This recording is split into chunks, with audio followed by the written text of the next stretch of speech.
Well, good afternoon, fellow YouTubers. I'm out again to film another project.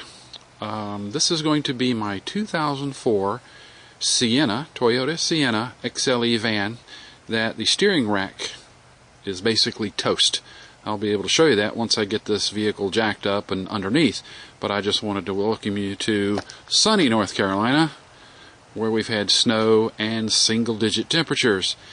I'm going to do this project in my garage, and it's going to be a bit of a tight fit. So again, I'll be doing this in increments. But unfortunately, the steering rack and one of the pressure hoses has gone bad, and I need to replace that because it failed inspection. So I'm going to go up to the engine compartment and show you what I'm going to do first. Okay, I'm hoping we have decent light for this. Now, we're looking at the reservoir for the power steering fluid. And unfortunately, right here at this clip and behind, I have a bit of a leak. I'm going to say a major leak now. Before it was just a seep. Now if you look, this hose goes all the way down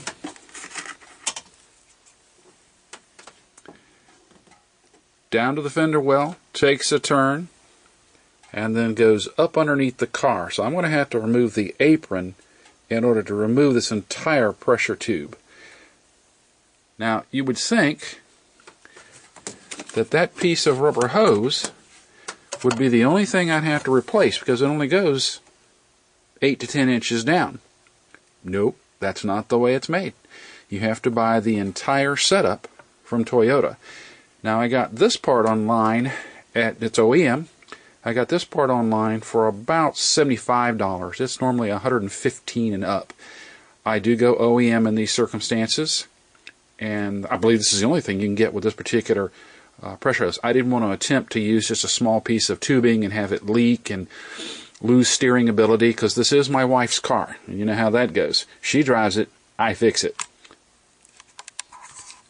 Okay, here's what that pressure hose looks like.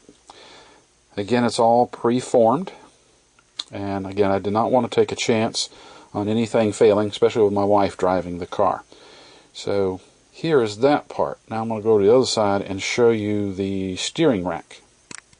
Okay, here is the steering rack. Again, I went OEM and I went new.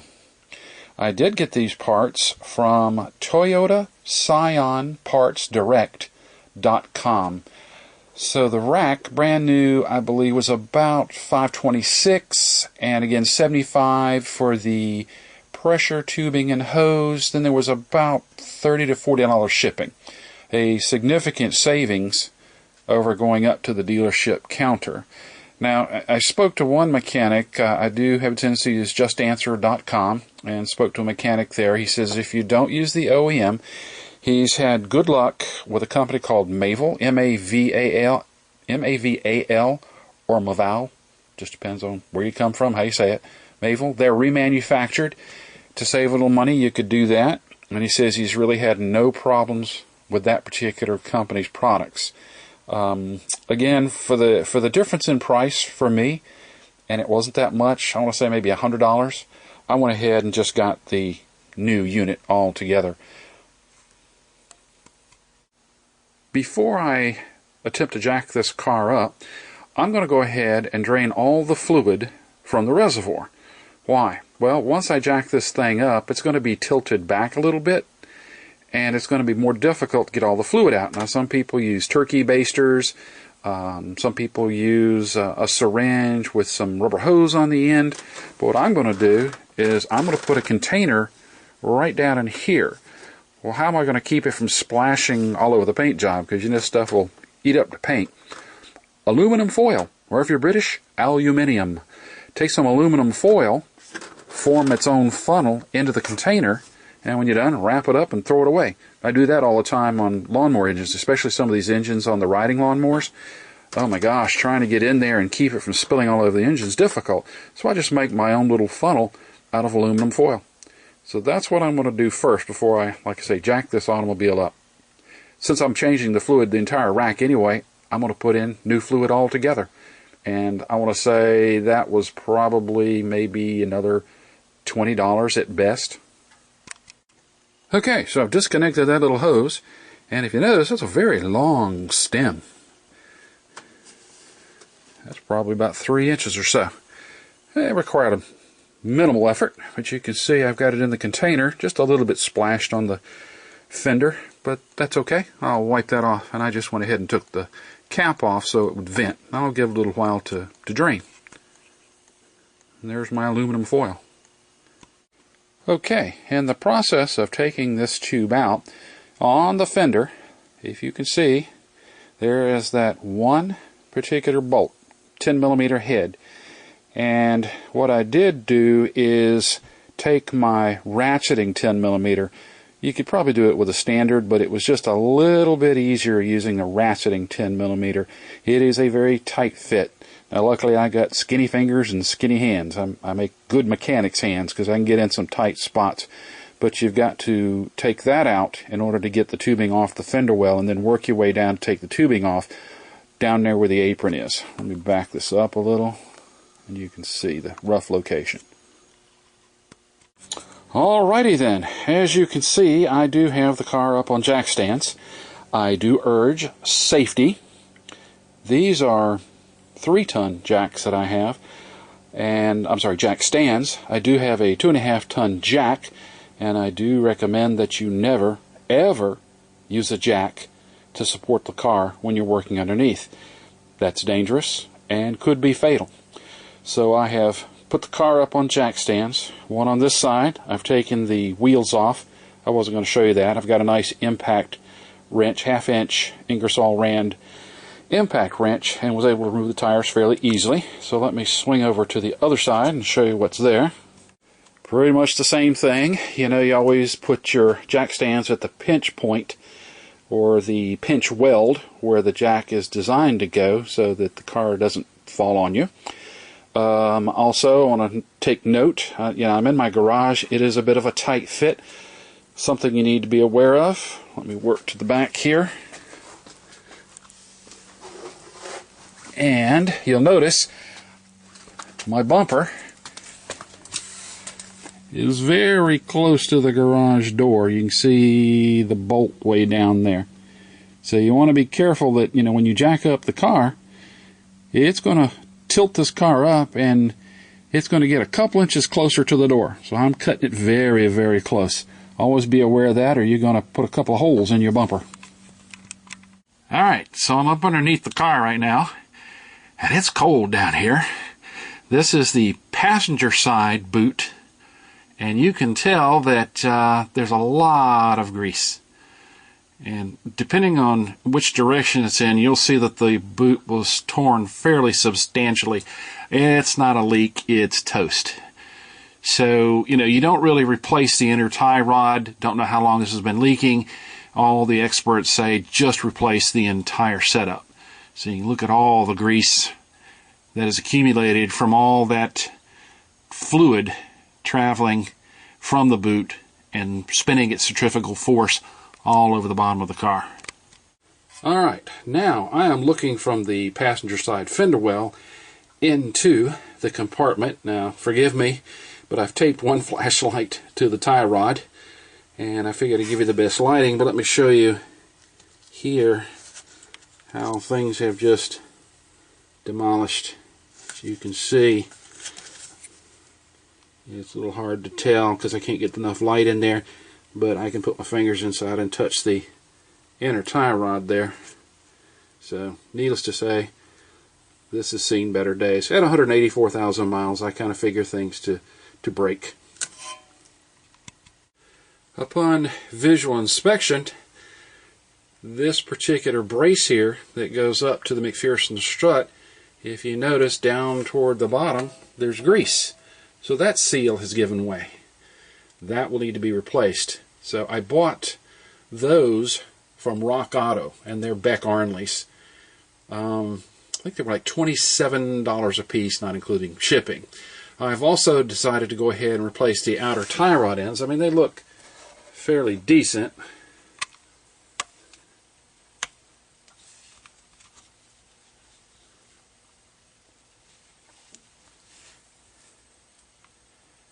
But I think I'm going to go ahead and replace those at the same time. Again, probably original, 184,000. They have seen better days. Now, I do have the steering wheel as straight as possible, and I am going to go ahead and loosen the tie rod nuts. You want to do those so that you can have the best access, I guess. And if you take the rack off and then you do that, it's a lot more difficult. So I'm going to go ahead and do loosen those. Probably use a little WD-40, well, not WD-40, some PB Blaster or something to cut through the rust. Let them soak a little bit, come back, liquid wrench, like I say, PB Blaster, and come back and loosen those up.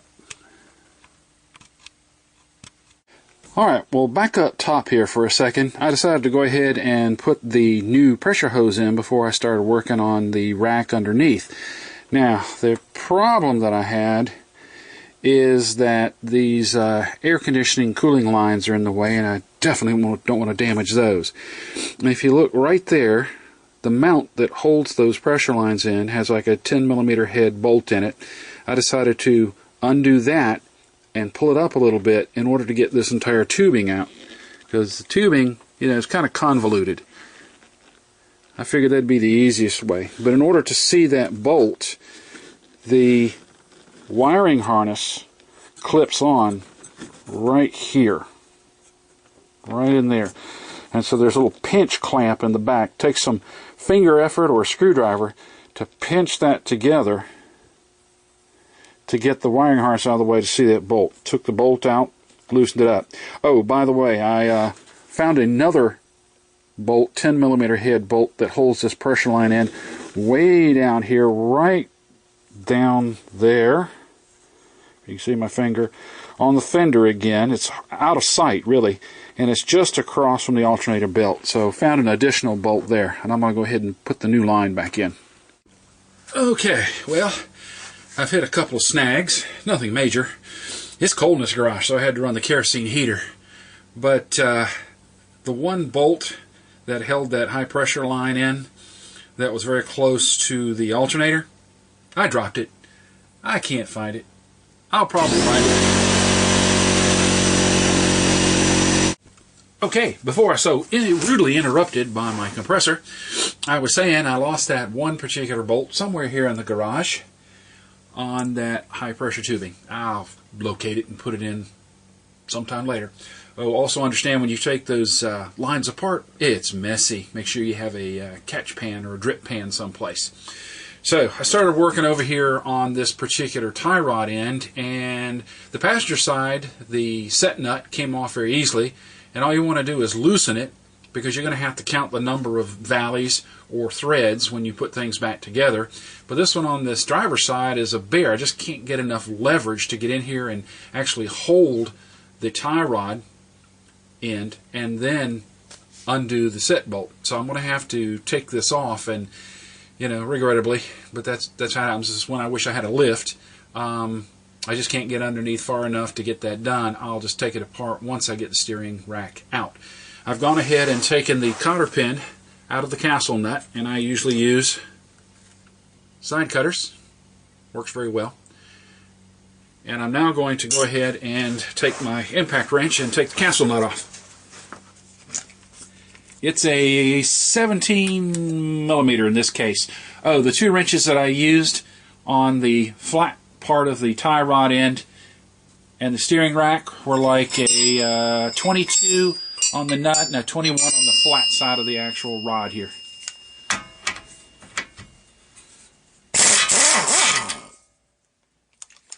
Easy enough. Now, there are different methods for separating a tie rod end from here. Most people will take maybe a 5-pound engineer's hammer, and you want to hit right here on the arm. Not the tie rod itself, you'll damage the actual joint, but you're going to hit right here on the solid part.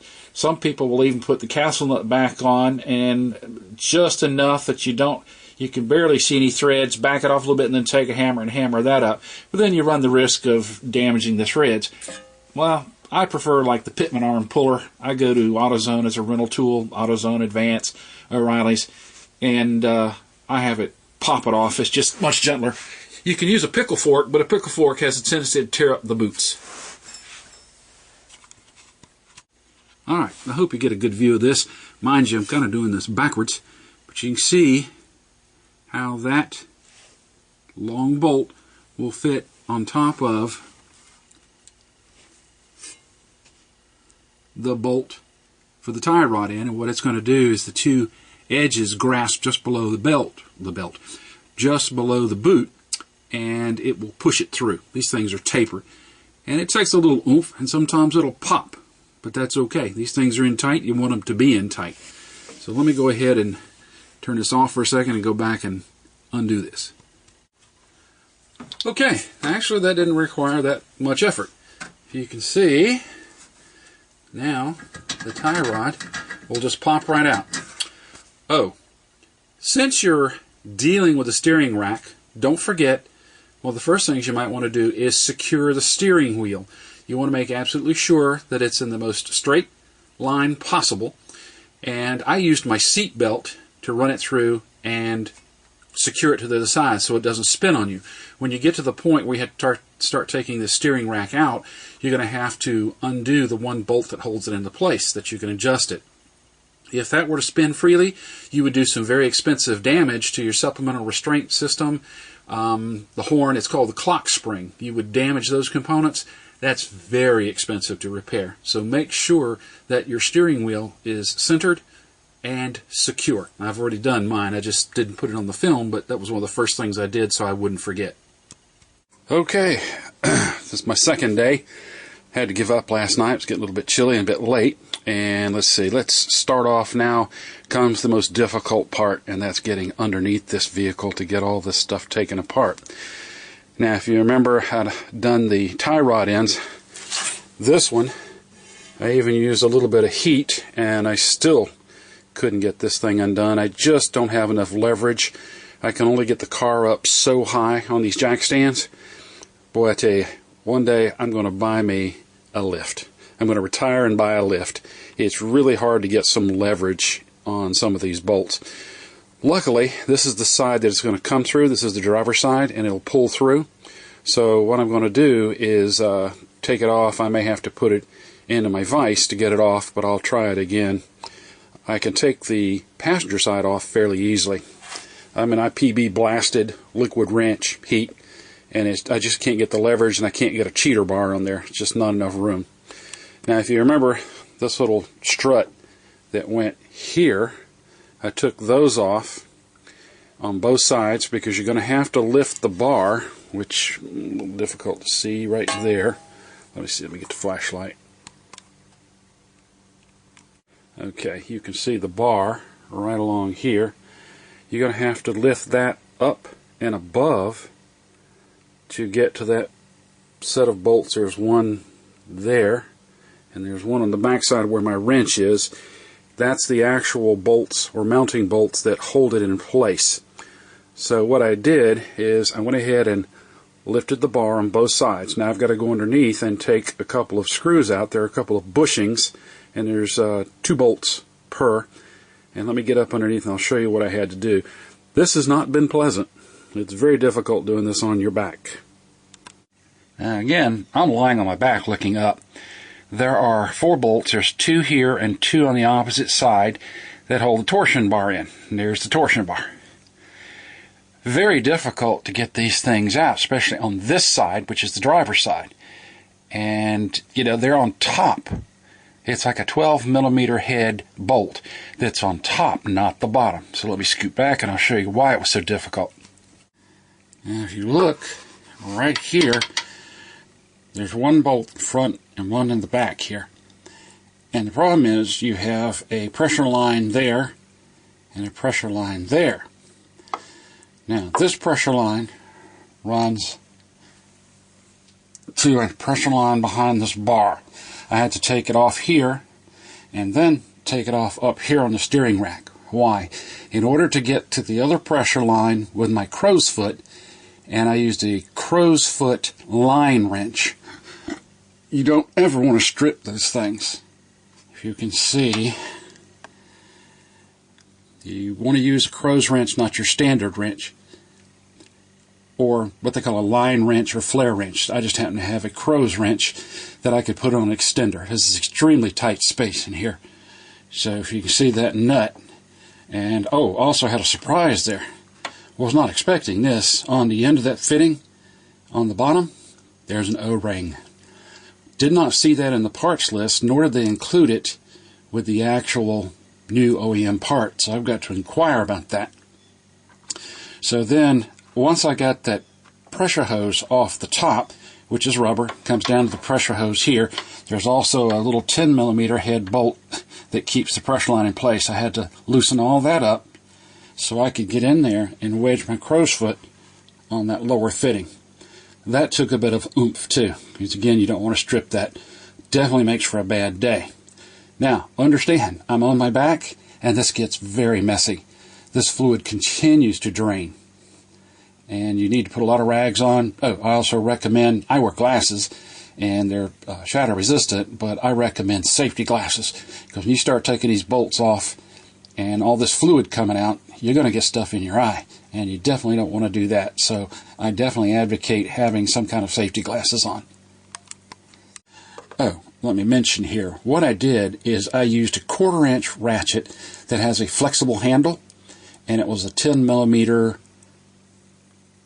socket, and I used a deep socket to get these bolts out. They're not screwed in very tightly. When I was looking at the sheet that comes from All Data, they're only torqued to like 12 foot-pounds. 12 foot-pounds is basically what you torque a spark plug to when it comes to Hondas and Toyotas. You don't torque them very much. So 12 to 18. Well, this one says 12. That's not very tight. It's just enough to hold it in. Okay. Let me see. Sorry. Lost it on the focus there. Alright, so now I'm looking from that driver's side again, and you can see that one nut there. Let me see if I can get a little bit closer. That's one of the nuts, and the bolt is on the opposite side. You can see it just to the left of the wrench. Right there. Shiny. That is a 19mm head on that side. The nut is 18mm. And what I had to do is I had to take a flexible joint, an extension, and use my impact wrench. I had to go from this side. Again, this is very difficult because you're up underneath the car. But you can't stick your head up in there far enough to see this stuff. So a lot of it's by feel. I tried PB blaster and a box end wrench and tried to undo it here. Didn't work. Had a cheater bar. Didn't work. It took an impact wrench on both sides. The problem is you can't get an impact wrench on this side because you're so close to the transmission. Now, essentially the same on the passenger side here. You can see the gold colored bolt there. 19. The nut on this side is the same. It's about 18. Had to get the impact wrench and go from the back side. Again, these are the mounting bolts. Now, I've got to crawl back up under the car because now I have to separate the steering. Alright, before I separate the column, there's a rubber boot here, and you'll see that metal ring. There's 3 little clips that just kind of pop up, and then there's a little rubber gasket, which is part of a boot, and I separated that, pulled it up a little bit. That gives me enough room to push things back when I start removing the steering rack. And don't forget, you want to make sure you've got this thing secure, because you don't want it to spin. If it does, that's a bad thing. Okay, you can see the steering shaft from here, and you see the gold bolt right there. That's the bolt that holds the steering rack to the steering column. That was a 12mm. Had to use some PB blaster on there, was able to get up under there with a 12mm box in. This is one of those times I wish I had the set of wrenches that had the extra long handles. Maybe I'll invest in that. Whoops, sorry. Got out of focus there. Let's go back here. Sorry. Not paying attention. Okay. So this would help if, like say, you had a very long handle. Again, a very narrow space. Now what I'll do is at the bottom of that, I'm going to take a pry bar and push that up. And that way it will separate the two. Okay, now I'm on this passenger side. I took the outer tie rod off. I left the set nut in place, so I'll know roughly how many valleys or threads I want to count this to when I get ready to put things back together. Now, also when I took this tie rod off too, I got a little sunshine here. Let me see if I can show you. There's some grease leaking. Let me go here a little bit better. Finally some sunshine here. Okay. There's grease. So I had intended to replace these anyway since I'm here, but you can see some of the grease that's leaking.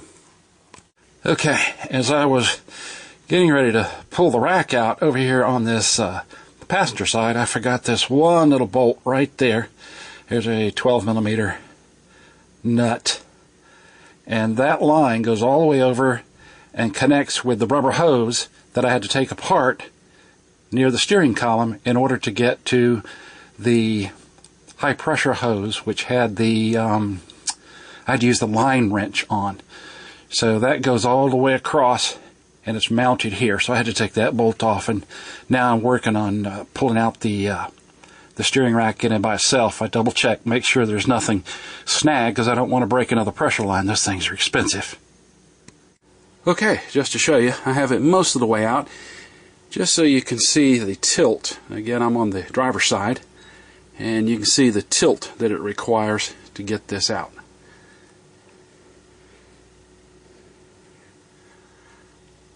Okay, a little further out, almost done, but you can see all the way in the back.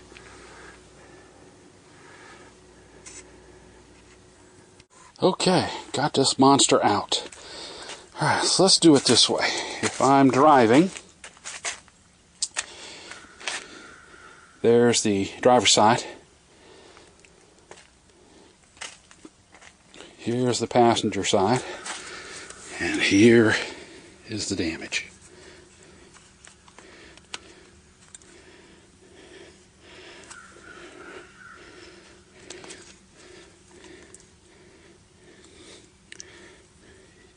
Yeah, I might say this needed replacing. Hence, it failed the North Carolina inspection. So, I may have to transfer a few pieces over, maybe a bracket or two. I need to check. I'm going to pull out the new one and compare it. Okay, it appears I'll have to do two things. Transfer over a bracket, which is here, and this fitting. It'll go there. That was where the other line went. I don't know if that has an O-ring. I'll have to check on that.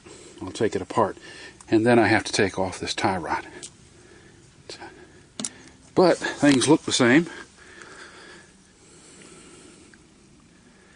Identical. Koyo. No, I'm sorry. Koyo was the original. J-Tech is the new one, but it is OEM, different manufacturers. But things look pretty much the same. Alright, so let me remove that fitting.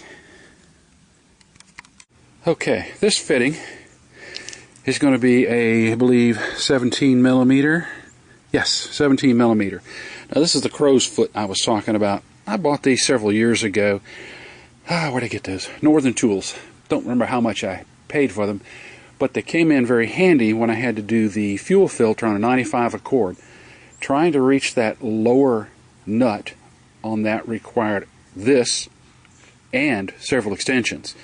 Now there's a different style also. Now this is the line wrench. Notice how it grabs on 1, 2, 3, at least 4 sides. There are the standard type, which is like a standard open-end wrench. I find these work a lot better, and again, when you're having to deal with some of these lines, you don't want to strip them. So I got this style. Glad I did. Good investment. Well, I got this out, and I'll be darned if it doesn't have an O-ring. Don't use the old ones. I guarantee it'll leak. So I'm going to go ahead and call the Toyota dealer tomorrow. Unfortunately, today's Sunday.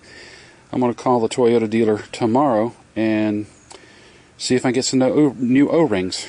Unfortunately, they did not include them in the box. I searched just to make sure. Sometimes they put in one little plastic bag. But looks like I'm going to have to round up some O-rings. Going to put the project to a slight halt for today. Boy, the wife's not going to be happy. I also wanted to show you, this is one of the two mounting bolts I was talking about, difficult to get to. Look at the corrosion. Now, you might hear the woodpecker in the background here. What I'm going to do is, I've got a bench grinder with a wire wheel. I'm going to take that wire wheel and buff that down. Get rid of some of that corrosion. And it's not necessary, but I do have a tendency to put anti-seize compound on all this stuff, just in case I ever had to take it apart again. Hopefully, I shouldn't have to do that because this car has 184,000 miles.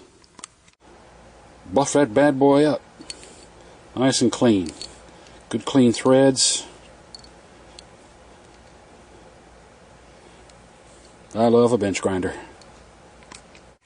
Okay, while I've got a little break in the action here, I decided to go ahead and take the reservoir off and clean it too with some brake clean, and then I'll dry it out with some compressed air.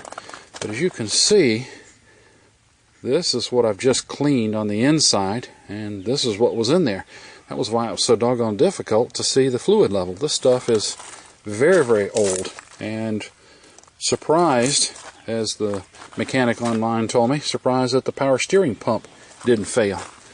As you can see, look at all the residue.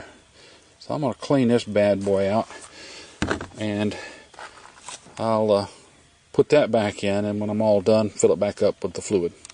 Okay, got it cleaned out as much as I could. There was a lot of residue in there, which could definitely make a pump fail. I think this will be alright.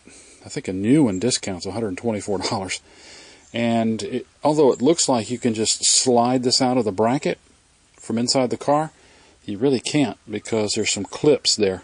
So I elected to go ahead and just remove the two bolts. I believe there were 12 millimeter heads.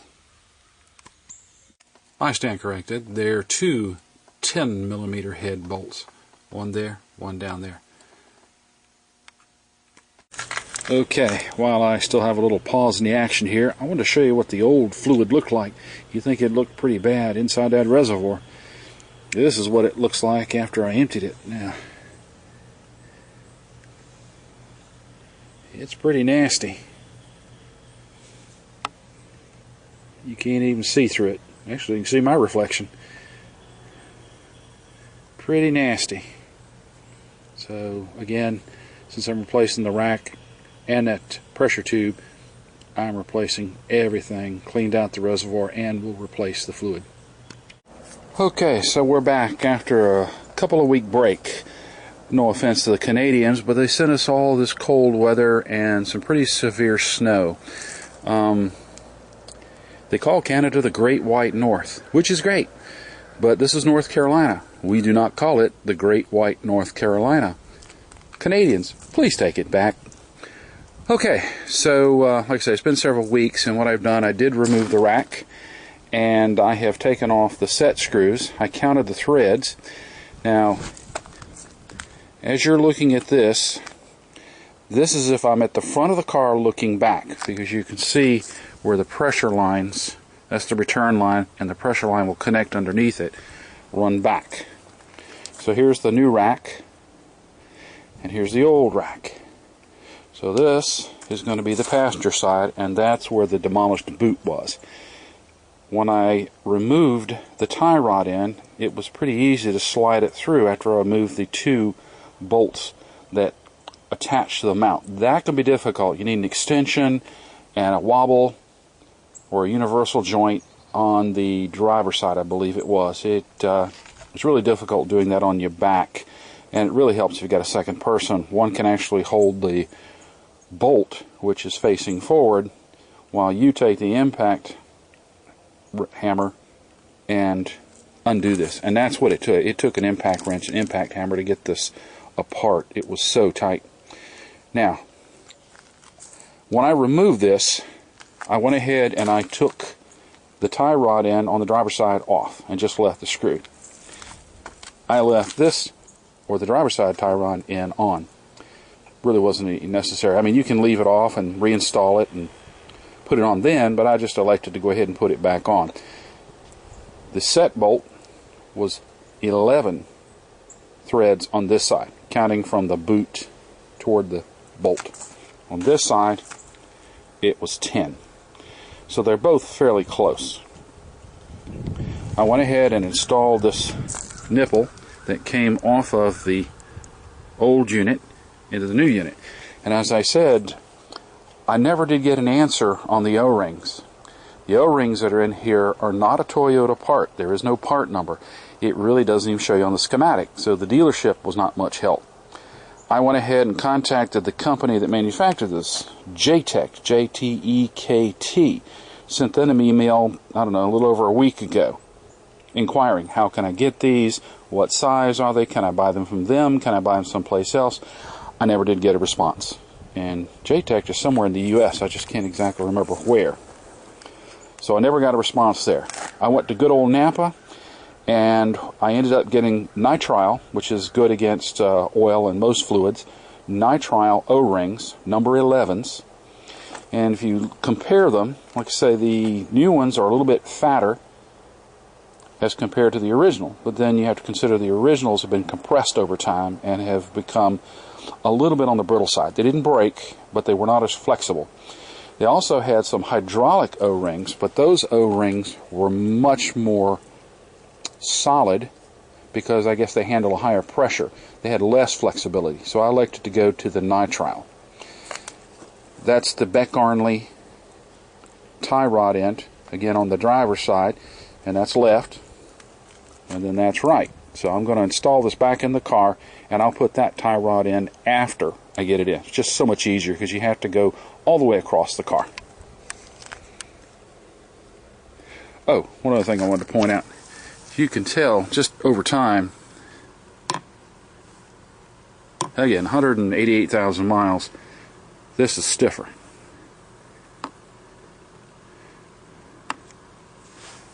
Don't forget to transfer over this bracket also.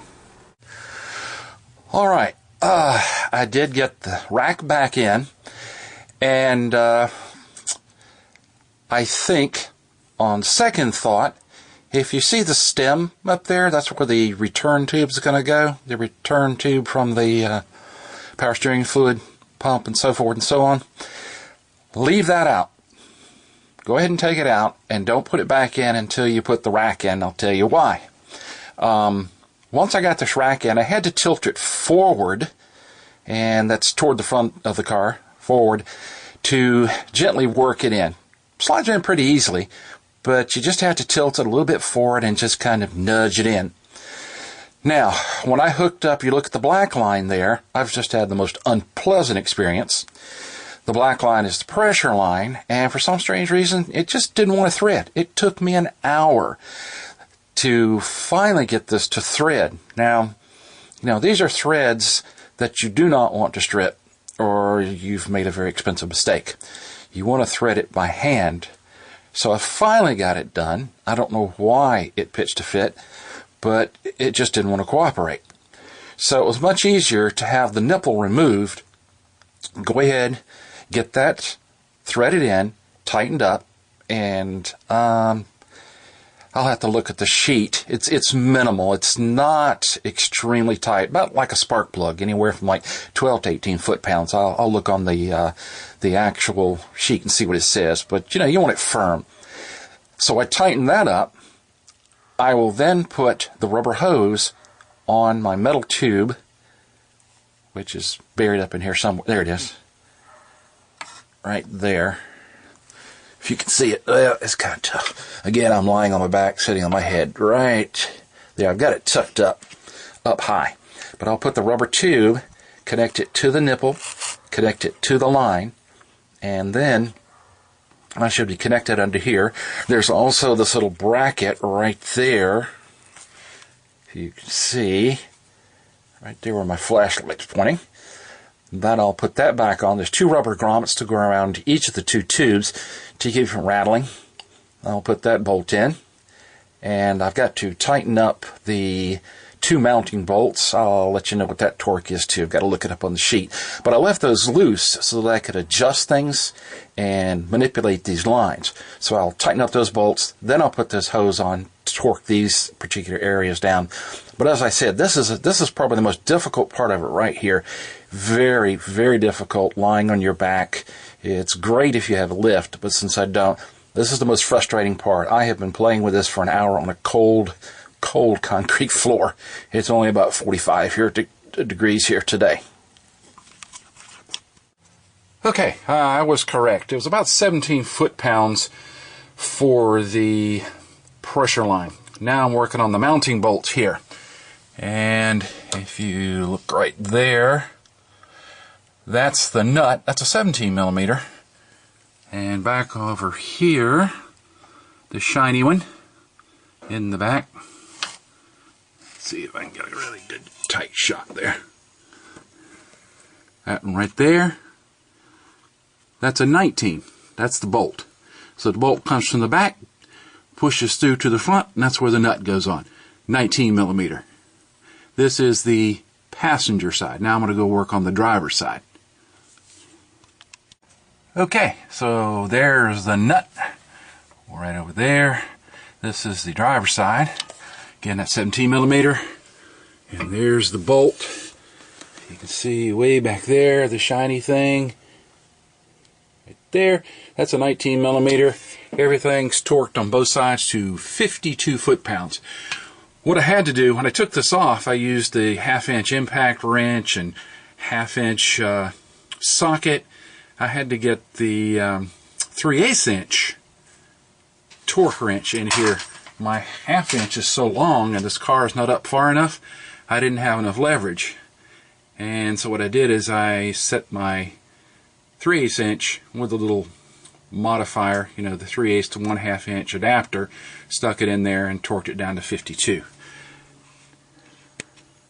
Okay, so I think I've got everything underneath secured. And now I'm working on these front stabilizers. This is the driver's side. They're interchangeable. And this is the the passenger side. This is the original. It was the driver's side that I believe the boot had torn. And you could see grease. I can see a little bit of grease here. So I've decided to go ahead and replace these. Now, nifty little trick, if you try and unbolt these and it starts to spin on you, if you look in there and on both ends, a number 6 Allen wrench. It'll take a beefy one, but a number 6 Allen wrench will fit in there and you can hold it while you undo the bolt. Now this will be into, let's see, this was, give me a second, let me get my orientation here. Okay, so here was the top passenger side, that was the bottom, and that fits through the stabilizer bar. And if you don't know about the Allen wrench there, it is on the other side. I did have a little bit of trouble getting this bolt off. It's been rusted on there, and I had to use the number 6 to hold the post in position in order to get that bolt off. Okay, so I'm going to go ahead and replace those. Okay, so here's a little tidbit I just learned. The OEM stabilizer links had 17 millimeter bolts. This one has 19. And as I started putting it back together, I've learned, go ahead and put the bottom link in first. It's 55 foot-pounds worth of torque. Well, I put the top one in first. I didn't have any maneuverability to get in here and put this bottom one in. So what I did is I took the top one out again. I put a 4x4 on top of the stabilizer bar and wedged it right there so that it wouldn't bend anything or hit the pulley. and moved over here and was able to get my torque wrench with a 19 millimeter socket way over there. And it was a short socket, not the long socket. Just be careful of your brake line. But I was able to get 55 pounds worth of torque on that. So, put this little bad boy on first, then put the top one. And conversely, put the bottom one on the other side at the same time before you put either of the top ones. Okay, back over here on this passenger side. I am now connected. And I went ahead and installed my tie rod in. I think I'll call it a day here. Losing daylight. I'm tired. And I'll be back tomorrow to work on this. Oops. Before I sign off for the day, here's the grease, the boot. This was the driver's side. And definitely had a leak. It's failed. Alright, so now I have everything back together for the most part. Now what I'm going to do next, I'll work on tomorrow, is I've put the tie rod bolts in loosely. I'm going to put the tires on, use just a couple of the bolts to hold it on, a couple of nuts, and I'm going to check and see how straight they appear and pull them off if I have to make adjustments. But this way I can't get a good angle to see how the rotors look because I'm at the limit of my garage. So I will put the tires on and see how straight is, kind of straighten up the best I can, and then I can put the steering column on. Alright, so I'm back again here, took a little break, and I have put the outer tie rods back into the frame, put the capsule nuts on, torqued them down to 36 foot-pounds, put the cotter pins in. Now, the golden rule of thumb, when you torque it down to the 36 foot-pounds, I can guarantee almost every time that the hole is not going to align with one of the capsulated parts of the nut. So what you do is you tighten it until you get the first available space in there to put the cotter pin in. You do not loosen, you always tighten. So, like in most cases, I had to tighten this, maybe, a 1/16 of a turn to get these things to line up. And I've tightened them up, put the cotter pin in, and now I'm going to work on the steering shaft. Now, since I drained this particular system of all the fluid, my guy Eric, that I've been working with on JustAnswer.com, told me to fill up the reservoir with the fluid and let it sit for 2 hours. If the fluid level drops any as it fills the system, go ahead and add more fluid. Now I'm going to stop for a second and go back up top. Alright, so if you see my reservoir, it hasn't dropped any in the 2 hours. What I will do next, I'm going to go ahead and clean off the rotors with a little brake clean, since I probably touched them with greasy hands. Go ahead and put my tires on. It's still up on jack stands.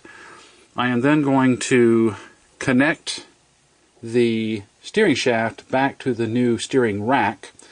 I will then, without any power, but tires off the ground, turn it 10 times side to side, again without the power, watching the actual fluid level. And I'll probably have to add fluid since it will be filling up the system.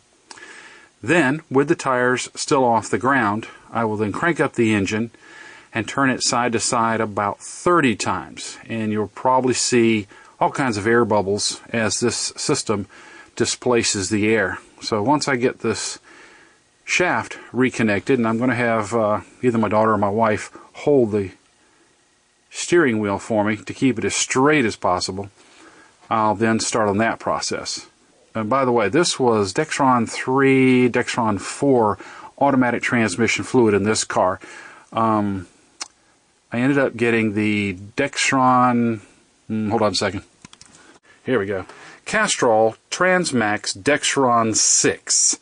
So it covers all the bases. Alright, that's coming up next. Okay, so I got up underneath the car and I did put the steering shaft back on. I had my wife hold it so that it wouldn't twist and put it back onto the shaft that comes out of the steering rack. That's a 12 millimeter bolt. tightened that up firmly. I didn't bother torquing it, I just tightened it tight so it wouldn't slip. Went ahead and filled up the reservoir here all the way up to the top. Now, word of warning, it pays to have a second person helping you do this. Since I bled this system entirely, it's going to suck a lot of fluid all at once. It didn't really pull much fluid once I did it without the power on. The minute I turned the power on, of course, that activated the power steering pump, and I had this thing full to the top. It sucked it down to just below the lower mark there. I mean, just by cranking up the engine. So I immediately stopped, poured some more in, did it a second time. Again, it sucked it down there pretty quickly. I think it took about 3.5, maybe 4 times for it to get to a level where it's at now. And so what I'm going to do is I've left a little bit on the high side. I am going to go ahead and take it for a test drive. Don't forget to reattach the boot inside the passenger compartment. There's those little clips there. I'll do that. Wheels are pretty straight, and I'm going to take it for a little test drive. I looked underneath at those 2 areas I was concerned about, where those 2 O-rings were. I don't have any leaks. Yay. And I'll just keep checking this fluid. Now, you know, I turned this left and right about 40 times to get all the air out. It comes up as little micro bubbles. So I turned it about 40 times. Once to the right, once to the left, second time to the right, second time to the left, and had my wife watch the level the entire time. And she could add a little bit more each time if the level did drop. But like I say, beware. When you crank that power steering pump up, it immediately drops. So it does behoove you to have that second person here to say, stop. I'm also going to torque down my tires, and if I'm not mistaken, the tires on this are 76 foot-pounds. So I'm going to drop the vehicle and go ahead and torque those up and take it for a test drive. Okay, so I took it for a test drive, and to keep it straight, this is how much tilt I've got in the wheel. So I think that I've done a pretty good job, if only that much correction. And that'll be straightened out during the alignment that I'm going to have done next couple of days. I am going to have to take a little bit of fluid out of the reservoir. Even at hot, it's above the maximum hot line, but that's okay. A syringe and some tubing, I can take care of that. Helpful hint. If you work in a hospital like I do, and in my line of work, we have what they call Toomey syringes, T-O-O-M-E-Y. Notice the tip? See if I can get a good focus on that. There we go. Fits right in that reservoir, just perfect. Got it exactly to the line I wanted it to be. An extra 30 cc's, which if you're not in the metric system, is about 1 ounce. So now I'm at the proper mark.